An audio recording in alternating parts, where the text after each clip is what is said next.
Yan, i-harvest natin yung luya kasi merong sira. Tatanggalin natin lahat yan hanggang dun.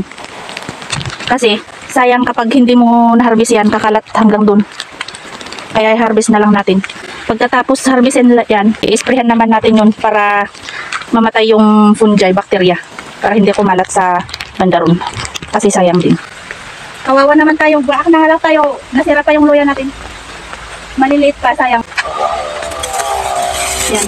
Pati itong pinagbunutan natin noon, isprayan natin kasi nandito rin yung mga bakterya.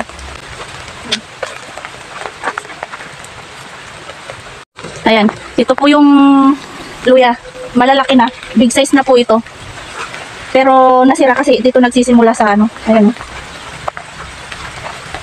Harvest na lang natin kaysa naman mas lalong masira. Wala na tayong ma-harvest.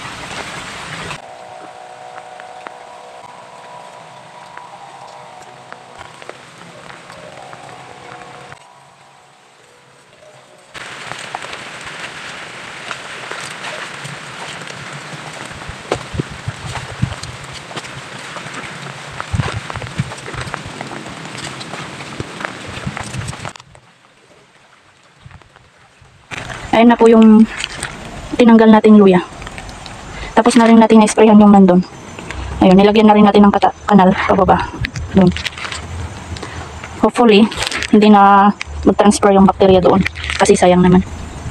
So, ayan yung pinunot nating luya.